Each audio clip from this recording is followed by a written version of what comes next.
Hey everyone, it's Jason. Welcome back to Legend of the Five Rings, the living card game. This is Children of the Empire. As you note from the title, this is video part 2. So in part 2, we are going to go over all the conflict cards. Much like we do with the Dynasty booster packs and we do with the base game. Kind of separate them up. So if you didn't check out part 1, we went through all the Dynasty cards for this set.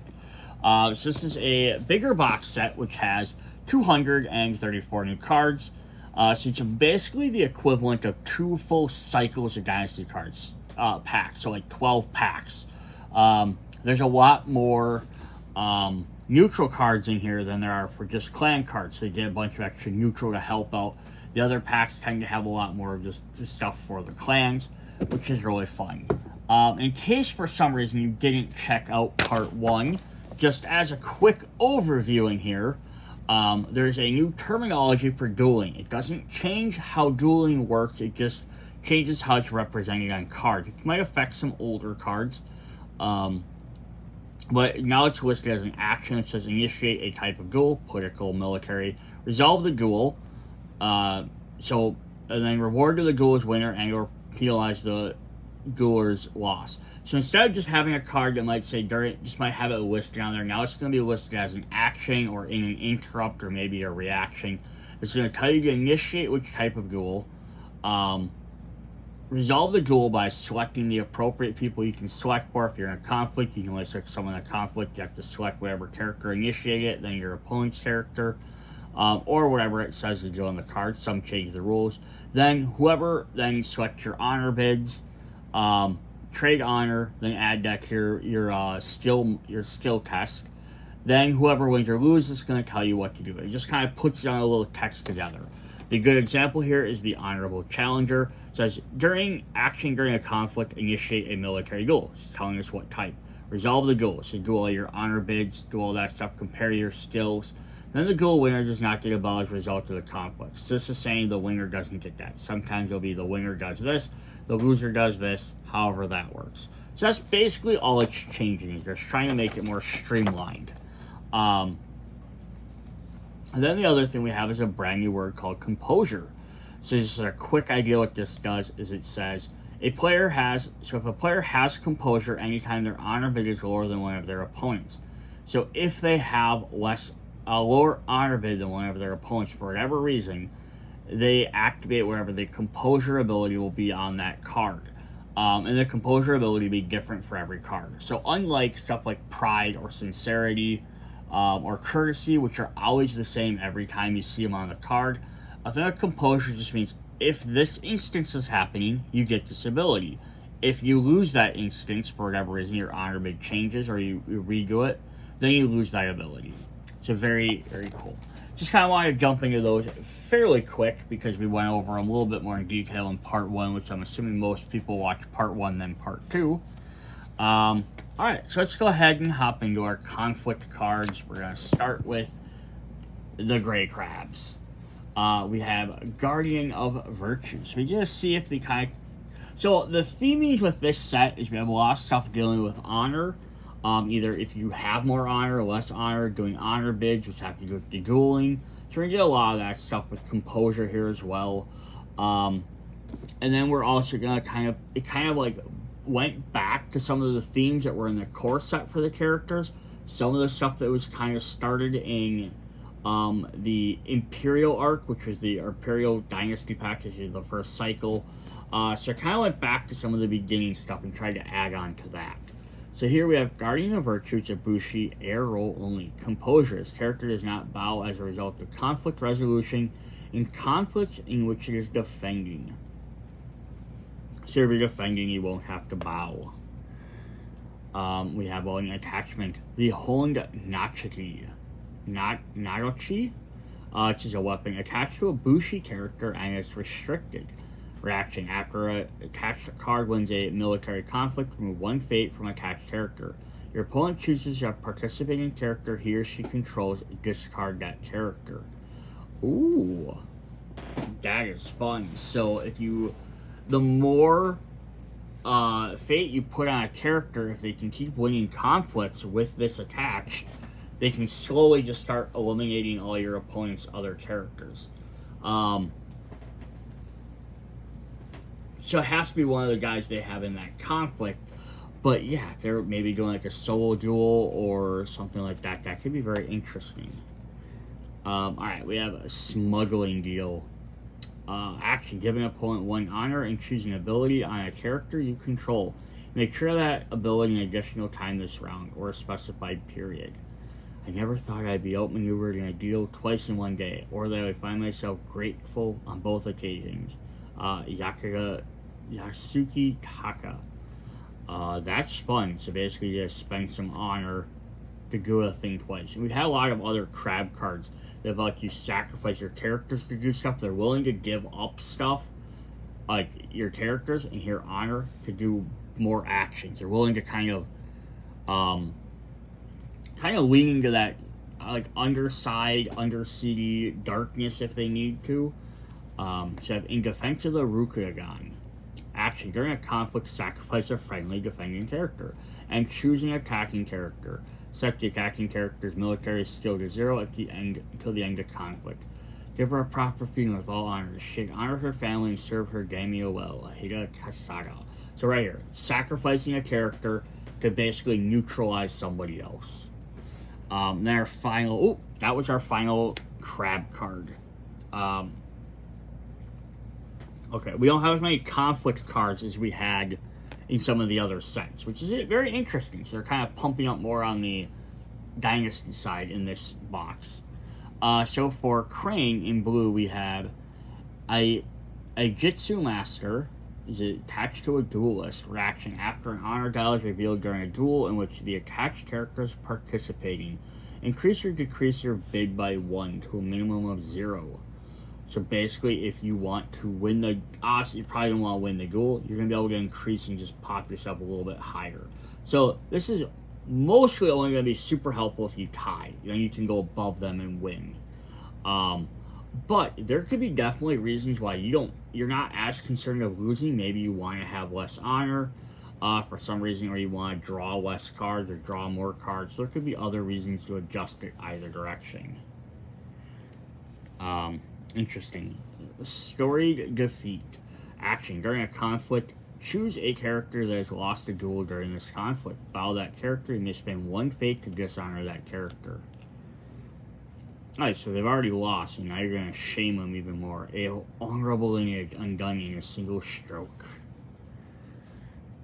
Then we have Try Again Tomorrow. Action. During a conflict in which you control a participating honored courtier character, choose an attacking character and move that character home. So basically someone runs up and they're like, that guy's too that guy knows too much, or is too powerful for me, more skilled than me. I'm going to go home and I'll try, maybe they're not there tomorrow. That's kind of fun. Civil Discourse. Earth roll only. During a conflict, initiate a political duel against a character your opponent controls of his or her choice. Resolve the duel.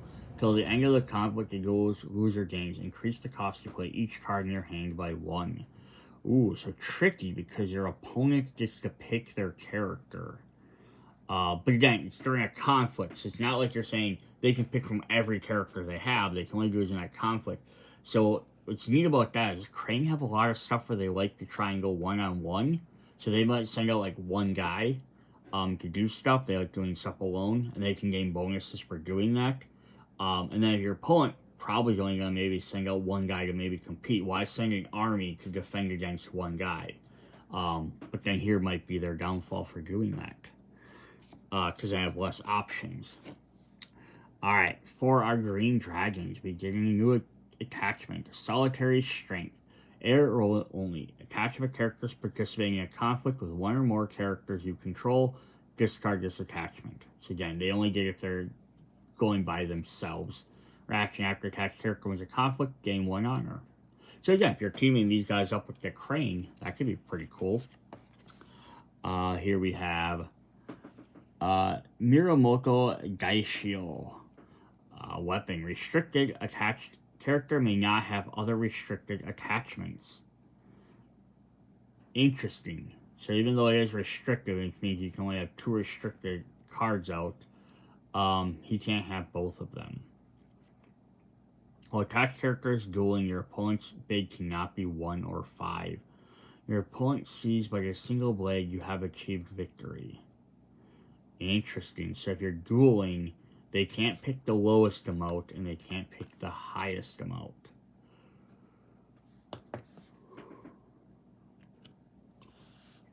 Alright, Magnificent Triumph. Action. During a conflict, choose a character that has won a duel during this conflict. Until the end of the conflict, that character gets +2 military, +2 political, and cannot be chosen as a target of an opponent's event. Nice. So if you win, you get an extra one. Kind of neat because this is the same girl from the clan. So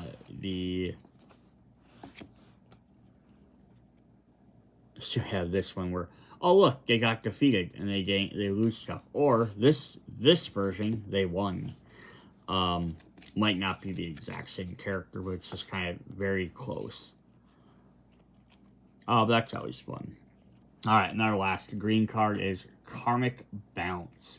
Philosophy. Ooh, we're getting more philosophies. So like one of the other packs, we got one, I think, for Crane, and now we got one here. I kind of hope this is like a mega cycle, where if you buy everything, you'll get a second philosophy for every character, because they initially only had the ones in the base game.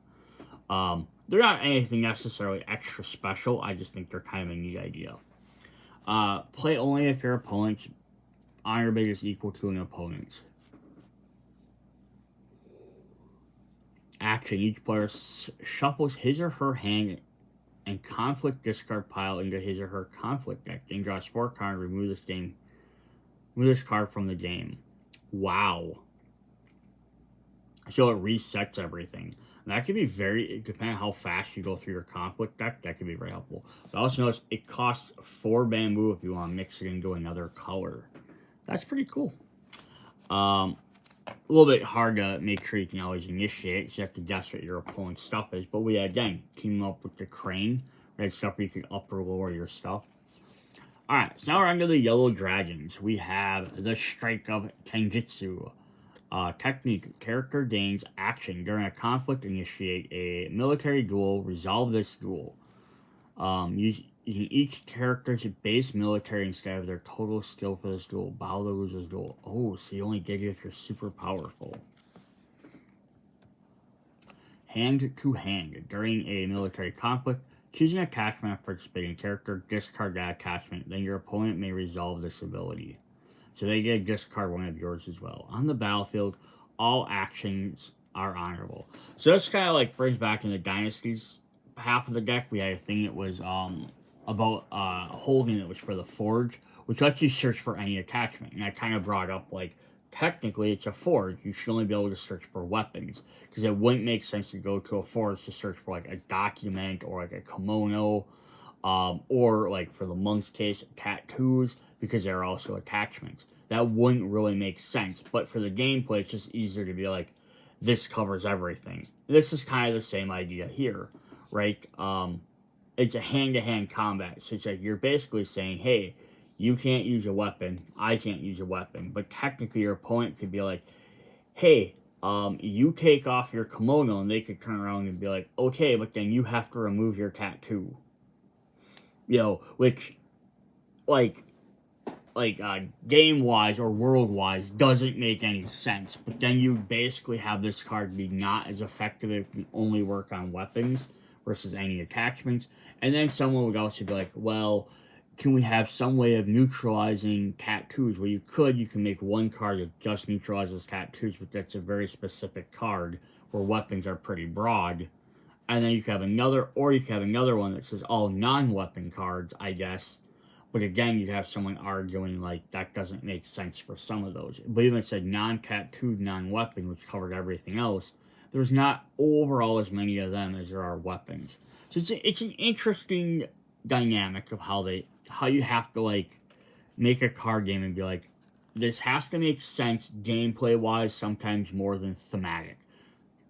Making something very specifically thematic can be very fun, but in a game like this where you're constructing a deck, it also then makes it just really hard to use. Alright, enough on that for now, at least. I might come back to it, who knows. We have the Fires of Justice. Void roll only. Reaction. After you win a military conflict, your opponent chooses a participating character. Select one, remove all fate from that character, or move any amount of fate from your opponent's fate pool onto that character.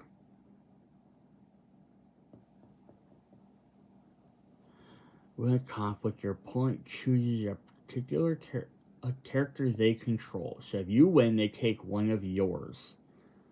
Or they take a character they control.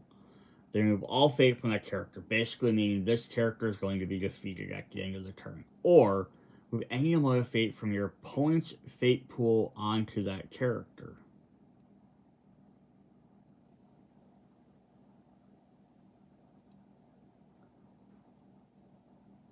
Oh, okay. I get it. I was misreading it. I was thinking your opponent got to choose that. They choose one of their characters. Then either you can remove all your stuff from that card, or you can move any amount of your opponent's fate onto that character. So basically, they can be like, okay, I beat your guy.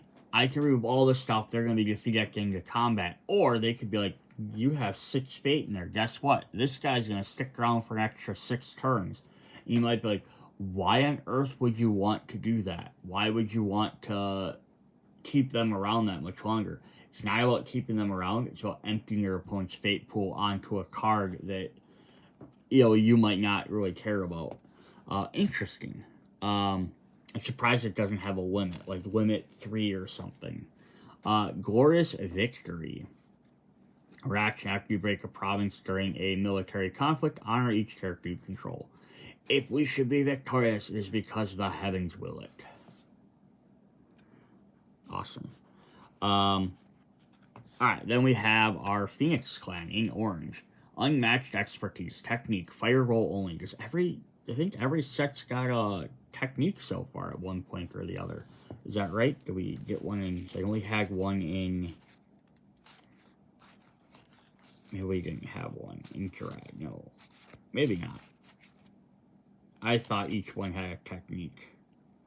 Maybe some they just have attachments that are different skills, or weapons. That's alright though.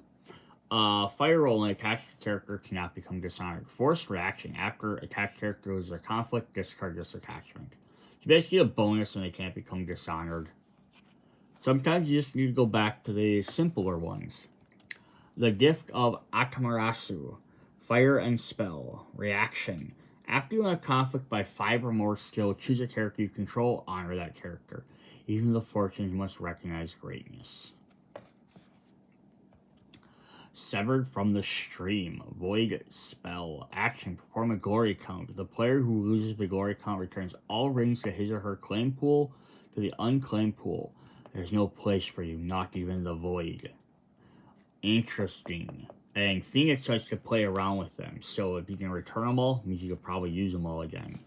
Then their final one is Subdue the Spirits.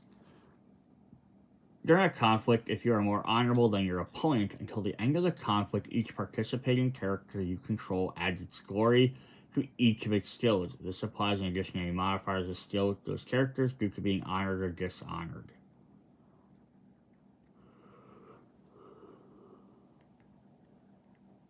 Nice. Basically, our characters all get boosted up quite a bit. Cool.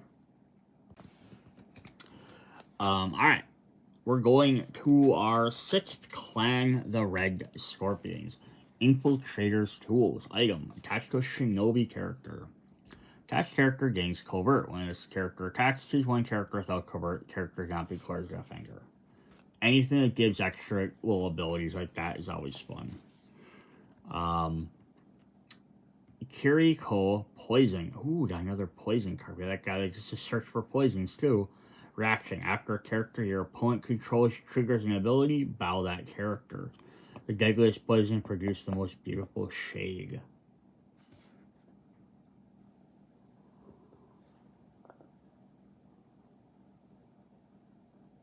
Nice. So basically, it's not going to get rid of them, but at least it's going to, like, make them weaker.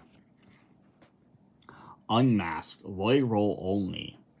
During a conflict, if the bid on your honor dial is higher than your opponent's, choose a participating character.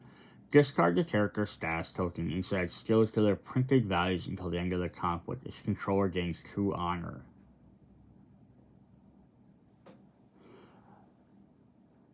Interesting. So basically, it's like, hey, I have all these boosts and buffs on my character, and you can basically bid high, and then reduce all this stuff down, but they get 2 honor. And Scorpions don't care about that. They're like, hey, we're gonna win other ways.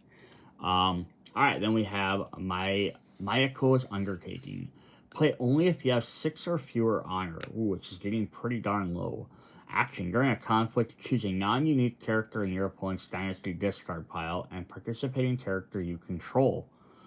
Until the end of the conflict, your character becomes a copy of that character in your opponent's discard pile. Interesting. So, this is kind of a neat way, like, in the inheritance cycle, they added a new keyword, disguise, which basically lets you play one of your unique characters on top of a non-unique character. This kind of is a similar effect. To the non-unique characters, you take one of your opponent's non-unique characters, and basically have them become one of yours. So instead of you pulling off your disguise, revealing a special character, you're instead putting on a disguise, pretending to be one of your opponent's more generic characters. That's kind of a neat idea, because you can put it on, like, I have a really cool, unique character, but also I'm going to cover them up and have this other ability. So that's kind of fun. Shadowy disguise. Cool. For our final clan, the Purple Unicorns, we have Shinjo Ambusher, Bolshian Cavalry. Reaction. After you play this character into a conflict, the attacked province cannot trigger its abilities this conflict. Entering unfamiliar forest was your first mistake. Nice.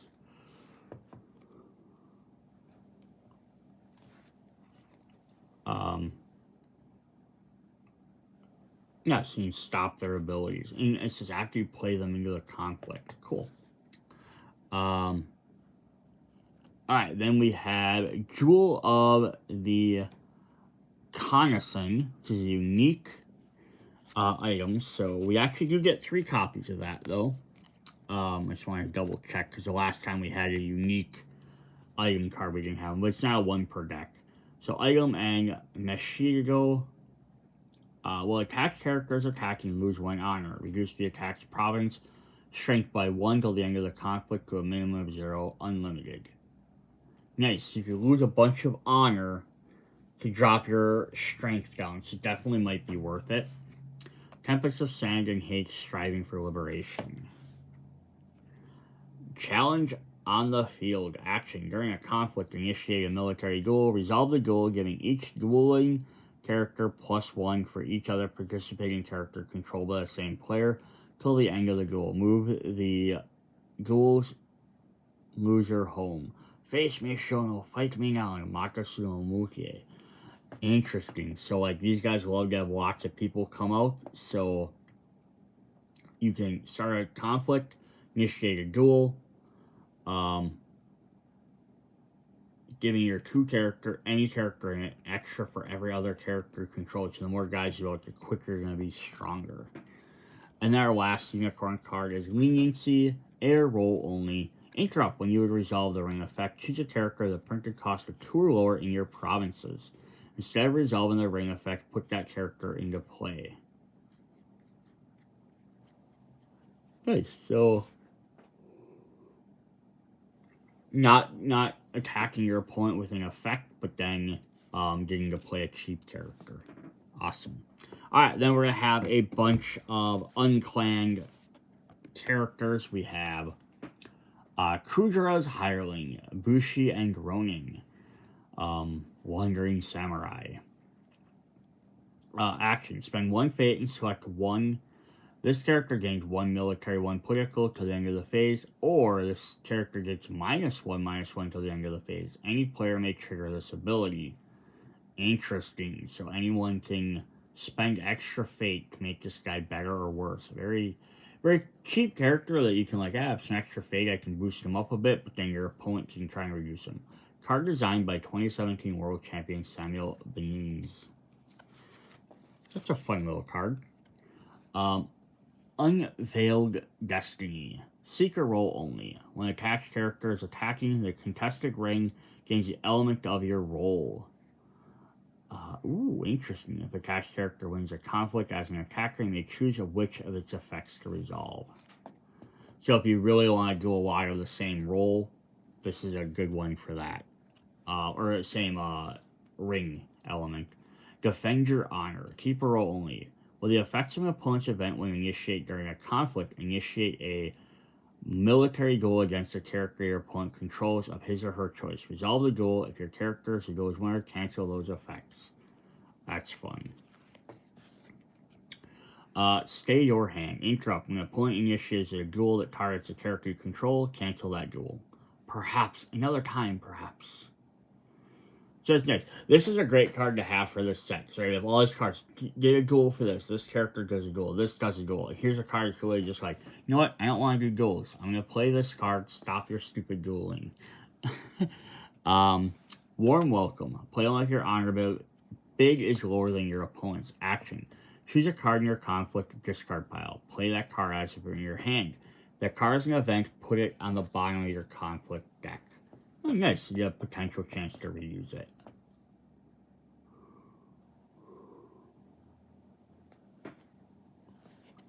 Alright, then our final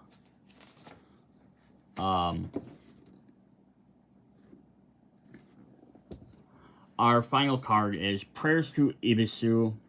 Action. Each player with 19 or more honor loses 4 honor. Each player 6 or fewer honor gains 4. So 19. 6, 18, 19. So down to 15 or up to 10.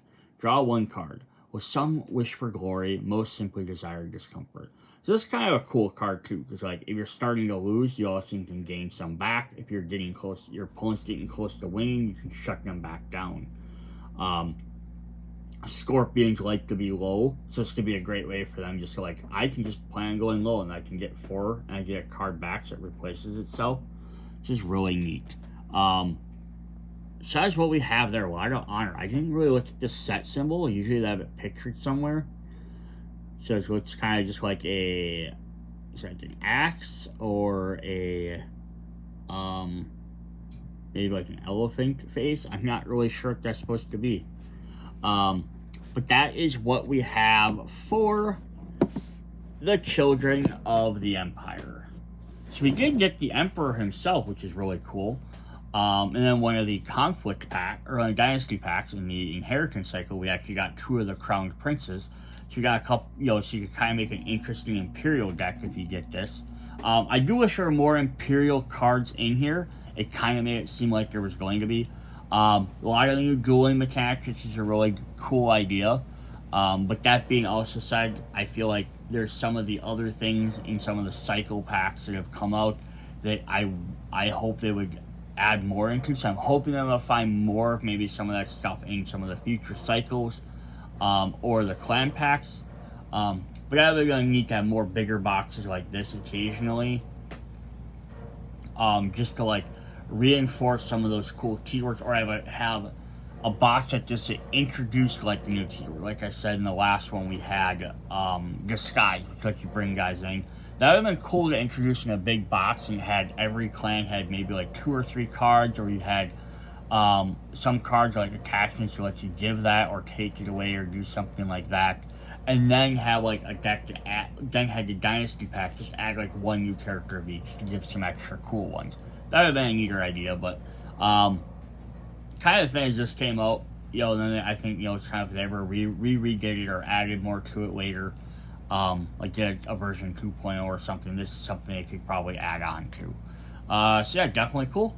Check out the dynasty packs, check out the core set, all those cool stuff. We're gonna do the clan packs coming up after this one, so we get to see what some of the specific characters are. The unfortunate part now, so if you're following my videos in order, is I do not have all of the clan packs, and I do not have all of the stuff for the rest of the last 2 cycles, so they will be kind of a little bit incomplete sets that I'll have to do, but that's what it is until I can find the rest of the cards.